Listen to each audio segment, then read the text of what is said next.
आजको यो कार्यक्रम 14औं नगरसभाका सभाध्यक्षज्यू, प्रमुख अतिथि श्रद्धेय नेता कमरेड नारायणमान बिजुकचेर रोहितज्यू, विशिष्ट अतिथिज्यूहरू, दबुमा बस्नुहुने अतिथिज्यूहरू र यहाँ उपस्थित जनप्रतिनिधिज्यूहरू, सञ्चारकर्मी मित्रहरू, नगरवासी दाजुभाइ दिदीबहिनीहरू र मान्यवर सम्पूर्णमा म हार्दिक अभिवादन व्यक्त गर्छु। सर्वप्रथम यो 14औं नगरसभाको पूर्ण सफलताको कामना गर्छु। हाम्रा आदरणीय मेयरज्यूले यो वर्षको यो आर्थिक वर्षको नीति तथा कार्यक्रम प्रस्तुत गरिसक्नु भएको छ। हामीले सुन्यौं र त्यसमा निश्चय पनि छलफल हुनेछ र यसमा पुग अपुग र यसलाई सुधार्नुपर्ने विषयमा तपाईहरुले अझै गहन रूपमा गम्भीर ढंगमा छलफल गर्नुहुनेछ र यसलाई अझ पनि नगरवासीहरूको हितमा र सिङ्गो देशका नगरपालिकाहरूको निम्ति पनि एउटा मार्गनिर्देश हुने ढंगमा अगाडि बढाउनु हुनेछ र महत्त्वपूर्ण कुरा कार्यान्वयन पक्ष नै हो। कार्यान्वयन पक्ष अत्यन्त प्रभावकारी र सफल र उपलब्धिमूलक भएको खण्डमा जनताले हाई हाई रे गर्नेछन्, स्याबासी दिनेछन्, जनताले पनि ठिकै गर्यो भन्नेछन् र कार्यान्वयन फितलो भएको खण्डमा जनताले अझै पनि आलोचना, विरोध या जनताले औँला ठड्याउनेछन् र यी विषयहरूमा पनि निश्चय पनि हामी अनुभवी छौं, हामी सचेत छौं र हाम्रो नगरपालिकाले सावधानीपूर्वक अगाडिका दिनहरूमा पाइला चाल्दै जानेछ र हिजोका दिनहरूमा चाहिँ जनताको निस्वार्थपूर्वक सेवा, जनताको इमानदारीपूर्वक सेवा र सिद्धान्तलाई व्यवहारमा कार्यान्वयन गर्ने सवालमा हामी अत्यन्त प्रतिबद्ध भएर लाग्नेछौँ र हाम्रो नगरपालिका टिम प्रतिबद्ध भएर लाग्नेछ भन्ने विषयमा हामी विश्वस्त छौँ। त्यसको निम्ति पनि सफलताको हामी कामना गर्छौँ र आज हामी यसरी भेटघाट गरिरहँदा यो नगरसभामा उपस्थित भइरहँदा अझै पनि हाम्रा धेरै नगरवासीहरूलाई हामीले छुटाइरहेका छौँ, हामीले समेट्न पाइरहेका छैनौँ। सायद यो ठाउँको अभावको कारणले हुनुपर्छ र मलाई विश्वास छ अबका केहीवटा नगरसभापछि हामी एउटा फराकिलो नगरसभा हलमा अथवा भनौँ अरनिको सभा हलमा हामी भेला हुन पाउनेछौँ र यसरी नै हामीले एउटा नगरसभा भव्य रूपमा धेरै नगरवासीहरूको उपस्थितिमा व्यापक छलफल बीचमा हामी अगाडि जान पाउनेछौँ भन्ने आशा एवं विश्वास छ। त्यसको निम्ति पनि म हार्दिक शुभकामना व्यक्त गर्छु र यो नीति तथा कार्यक्रम सुनिरहँदा मैले सुन्नमा यदि गल्ती नगरेको हो भने हाम्रो नगरपालिका भक्तपुर नगरपालिकाको एउटा राम्रो इतिहास छ। मलाई जहाँसम्म लाग्छ 753वटा नगरपालिका मध्येमा प्रकाशनमा साह्रै अगाडि बढेको नगरपालिका भक्तपुर नगरपालिका हुनुपर्छ र हिजोको पञ्चायती व्यवस्थाकै कालमा त्यतिखेर नै पञ्चायत भन्ने जुन मासिक प्रकाशित हुन्थ्यो र त्यसको सिलसिला बाँकी छ र हिजो पञ्चायतकै बखत त्यतिखेर विभिन्न प्रकाशनहरू जनपक्षीय प्रकाशन भनौँ अथवा साहित्यको प्रकाशन हामीले अध्ययन गर्ने अवसर पाएका थियौँ र ती प्रकाशनहरूको सिलसिला पनि जारी राख्ने हामीले प्रतिबद्धता र त्यसमा कार्यक्रममा हामीले समेट्यौँ भने मलाई जहाँसम्म लाग्छ साहित्यको क्षेत्रमा हामीले एउटा थप पाइला चालेको र एउटा निरन्तरता पाएको ठहर्नेछ भन्ने मलाई विश्वास छ।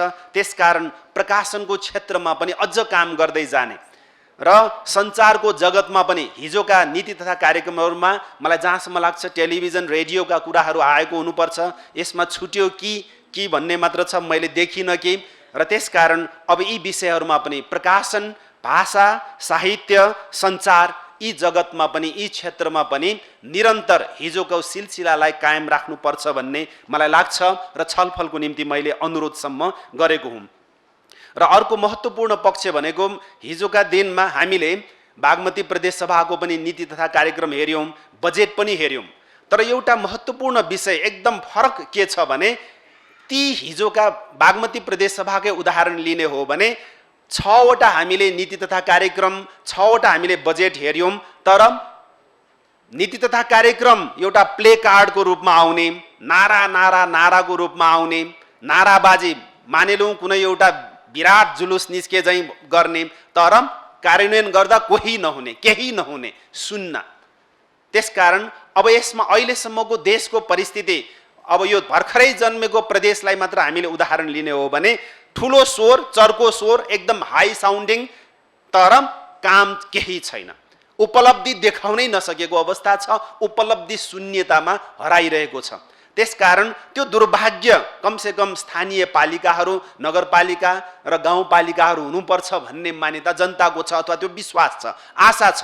र त्यसकारण यो कार्यान्वयनको क्षेत्रमा जुन इमान्दारी देखिएको छैन, त्यसमा कमसेकम हामी जोगियौँ। भक्तपुर नगरपालिका जोगिने विषयमा हामी एकदम ढुक्क छौँ र जनतालाई विश्वस्त आश्वस्त पार्दै अगाडि बढ्न सक्ने छ भन्ने पनि विश्वास छ। साथसाथै हाम्रा प्रदेश सभाका नीति तथा कार्यक्रम र बजेटहरू हेरिरहँदा त्यसमा एउटा मालिकले ठुल्ठुलो कुरा गरेको, तर उसले कार्यान्वयन पक्ष अथवा भनौँ कुनै काम, रिजल्ट, उपलब्धि देखाउन नसकेको, र त्यसमा एक हिसाबले भनौँ बजेटको हकमा भन्ने हो भने पक्षपातै पक्षपात, जताततै एकदम व्यक्ति केन्द्रित, मन्त्री केन्द्रित, त्यो पनि गुट केन्द्रित भइदिनाले प्रदेश सभाहरू, प्रदेश सरकारहरू भनौँ, प्रदेश सरकारहरू असफलता, पूर्ण रूपमा असफलतातिर गइरहेका छन्। त्यसकारण त्यो दुर्भाग्य, प्रजातान्त्रिक चरित्रको अभाव प्रदेशहरूमा हामीले देख्यौँ। प्रजातन्त्र पटक्कै छैन, प्रजातान्त्रिक शैली, व्यवहार, सोच, चिन्तनको अभावको कारण आज तिनीहरू आफै फस्दैछन्, दलदलमा फस्दैछन्। त्यसकारण यो विडम्बना बीचमा हामी आज यसरी हाम्रो भक्तपुर नगरपालिकाको यो नीति तथा कार्यक्रम जुनमा टेकेर हामी बजेट ल्याउँछौँ। त्यसकारण यसमा कमसेकम हामी इमान्दारीपूर्वक प्रतिबद्ध भएर जनसेवा, जनतालाई नै केन्द्रबिन्दुमा राखेर, जनताको सेवालाई नै प्रधान विषय बनाएर हामी अगाडि बढौँ। हिजोको इतिहास पनि हाम्रो त्यही रह्यो र आजको दिनमा पनि, भोलिको दिनमा पनि त्यसमा एक इन्च पनि दायाँ बायाँ नगरिकन, विचलित नभइकन हामी अगाडि बढौँ र नमुनाकै रूपमा अगाडि बढौँ र बढ्ने त्यो हिजोको हाम्रो पृष्ठभूमि पनि छ, भूमिका पनि छ, हामी अगाडि बढ्न सक्छौँ, बढौँ भन्ने मेरो आग्रह, अनुरोध छ। र साथसाथै अहिले प्रदेशहरूको यो फरक के छ भनेर यसो हेर्दा बागमती प्रदेश सभाकै बजेट र नीति तथा कार्यक्रमलाई एकदम फरक के छ भन्दा हिजोको र आजको तुलना गरी हेर्दा सबै कुरा उही छन्, तर एउटा कुरा छ, 5 वर्षसम्म स्वागतद्वार बनाउने, भ्यू टावर बनाउने। यो पटकको नीति तथा कार्यक्रममा के घोषणा भयो, अब आइन्दा हामी स्वागतद्वार बनाउँदैनौँ, भ्यू टावर बनाउँदैनौँ भनेर त्यो घोषणा भएको छ। बस फरक यति नै हो। त्योदेखि बाहेक उही copy paste, copy paste, copy paste. त्योदेखि बाहेक सायद त्यो फोटोकपी गर्नलाई पनि अल्छी मानेर एकदम फिक्का खालको फोटोकपी दिँदैछ। यो विडम्बना छ। अनि अब प्रदेशको औचित्यमाथि प्रश्न उठ्नुको कारण यी हुन् र अब केन्द्रको विडम्बनाको विषयमा अहिले म गइराखिनँ। त्यसकारण यो विषयमा अब हामीले फरक कहाँनिर, त्यसमा एउटा दुःखद पक्ष के रह्यो भने मलाई जहाँसम्म लाग्छ राजनीतिक एउटा उद्देश्यमा पनि फरक छ र एउटा इमान्दारीमा पनि फरक छ। राजनीतिक सङ्कट, राजनीतिक नैतिकतामा जुन सङ्कट आइरहेको छ, खास कारण त्यो हो। र त्यसकारण एउटा हामी सबैले अझै जोडदार ढङ्गमा हामीले उठाउनु पर्ने कुरा के हो भने अहिलेसम्मका केन्द्र सरकार हुन् या प्रदेश सरकार या अन्यत्रका स्थानीय पालिकाहरू, एउटा फरक हामीले के देखिरहेका छौँ भने निर्वाचनताका घोषणापत्रहरू प्रस्तुत हुन्छन्, प्रतिबद्धता पत्रहरू प्रस्तुत हुन्छन्, निर्वाचन जितेको मितिदेखि त्यो बिर्सिदिन्छन्। अहिलेसम्म हामीले देखेको विडम्बना, दुःखद पक्ष, अत्यन्त हामीले विरोध गर्नुपर्ने एउटा इस्यु यही नै हो। चाहे त्यो पत्रकारहरूको क्षेत्रबाट होस्, बुद्धिजीवीहरूको क्षेत्रबाट होस्, विश्लेषकहरूको क्षेत्रबाट होस्, किन यो कमसेकम न्यूनतम राजनीतिक धर्म तिमीहरूले निर्वाह गरेनौ, यो एक प्रश्नको रूपमा हामीले तिर्स्याउनै पर्छ। यो राजनीतिक इमान्दारीबाट जुन विचलित भए यी शासक दलहरू विशेष गरेर, त्यसकारण यो विषयमा निर्वाचन घोषणापत्रलाई अक्षरश लागू गर्नुपर्छ भन्ने जो एउटा दबाब चारैतिरबाट गएको खण्डमा मलाई जहाँसम्म लाग्छ नीति तथा कार्यक्रम र बजेट निर्माणदेखि लिएर कार्यान्वयनसम्म त्यसमा केही होला कि भन्ने आशा अपेक्षा गर्न सकिएला। होइन भने यसरी नै निर्वाचन घोषणापत्रको निम्ति मत नमाग्ने, निर्वाचन जितेर गएपछि निर्वाचन घोषणापत्रलाई आधार नबनाउने हो भने हाम्रो देश अगाडि बढ्ने छैन र हाम्रा प्रदेश सरकारहरू, स्थानीय पालिकाहरू यिनीहरूले राम्ररी काम, एउटा उपलब्धि देखाएर काम गर्न सक्ने छैन। त्यसकारण यो विषयमा हामी सबैले अलिकति सावधानी अपनाउनु पर्ने र आवाज बुलन्द गर्नुपर्ने अहिलेको आवश्यकता देखिन्छ। त्यसकारण अहिले हामीले यो 33 वर्षमा हामीले कतिवटा बजेटहरू देख्यौँ होला, कतिवटा हामीले नीति तथा कार्यक्रमहरू केन्द्र सरकार, प्रदेश, स्थानीय पालिकाहरूको हामी सबैले एकचोटि पत्रकारहरू, बुद्धिजीवीहरू, विश्लेषकहरू सबै अलिकति चिन्तन मनन गर्नेहरूले सोचौँ त 33 वर्षमा केही नभए पनि 33-34 वटा बजेटहरू बने होलान्, नीति तथा कार्यक्रमहरू बने होलान्, तर हाम्रो देश जहाँको तही अझ भनौँ हाम्रो देश झन्झन ओह्रालो किन लाग्दैछ? देशमा अनेक खालका विभिन्न दलका मन्त्री, प्रधानमन्त्री, अर्थमन्त्रीहरू भए, तर आर्थिक परिवर्तन, सामाजिक परिवर्तन, राजनीतिक परिवर्तनहरू किन भएनन्? यो प्रश्न अब हामी सबैले सोध्नै पर्छ।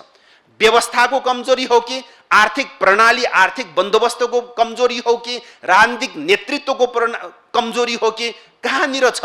त्यो खराबीलाई हामीले उदाङ्ग्याउनै पर्छ, त्यो खराबीलाई हामीले छ्यास्नै पर्छ।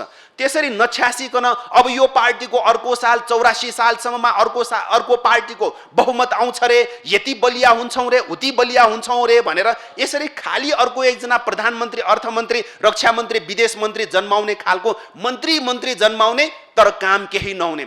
अब यो खालको प्रणाली, यो खालको सिलसिलालाई अब हामीले तोड्नै पर्छ। त्यसकारण यो व्यवस्था, यो राजनीतिक नेतृत्व र यो आर्थिक प्रणालीको जुन फेलियर छ, असफलता छ, यसमा हामीले अब प्रहार गर्नै पर्छ। यसको बारेमा हामीले एक खालको भनाइ अडान राखेर अब यसको विकल्प के हो त? व्यक्ति मात्र विकल्प हुन सक्छ कि अथवा सैद्धान्तिक रूपमा व्यवस्था प्रणालीमै अब हामीले परिवर्तन ल्याउनु पर्छ। त्यसकारण हामी फलाना नयाँ विचारका, नयाँ उमेरका भनेर जो कोही आए तापनि उही व्यवस्थामा उही मन्त्री हुने, उही सिंहदरबार, पुरानो सिंहदरबार भित्र गएर फेरि भ्रष्टाचार, फेरि जनतामाथि अर्को एउटा मालिक थप्ने हो भने देश परिवर्तन हुँदैन। 30 वर्षमा पञ्चायत भएन, खत्तम भयो। आर्थिक रूपमा, सामाजिक, राजनीतिक देशै कमजोर बन्यो भनेर पञ्चायत मिल्काउने 33 वर्ष हेर्यौँ। अब हामीले फेरि यसको विकल्पतिर नसोचिकन खालि यसैमा अर्को एउटा थप पार्टी जन्माउने, अर्को एउटा नेतृत्व जन्माउने मात्र, त्यसलाई मात्र हामीले स्वीकारी बस्यौँ भने हाम्रो देश उँभो लाग्ने छैन। यो भन्दा पनि कमजोर, राष्ट्रिय रूपमा पनि, आर्थिक रूपमा पनि, सामाजिक रूपमा पनि कमजोर हुँदै जानेछ र एक हिसाबले यो असफलतातिर जानेछ। त्यसकारण त्यसलाई यदि रोक्ने हो भने अब हामीले यो देशलाई डोर्याउनु पर्ने बाटो कुन हो त? जबसम्म यो देशमा बहुमत जनताको हित हुँदैन तबसम्म हाम्रो देशमा परिवर्तन हुने छैन भन्ने बारेमा अब हामीले मनमा राख्नु पर्यो।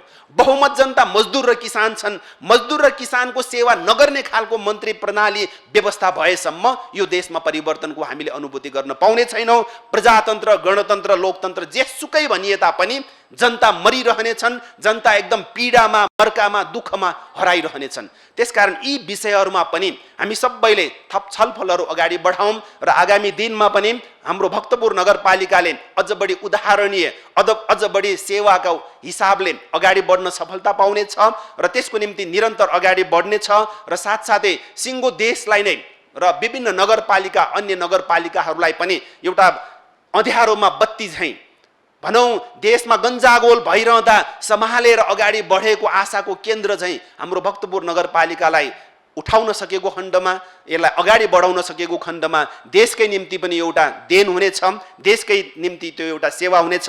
त्यसको निम्ति पनि शुभकामना दिँदै मेरो छोटो भनाइ यही टुङ्ग्याउँछु। धन्यवाद।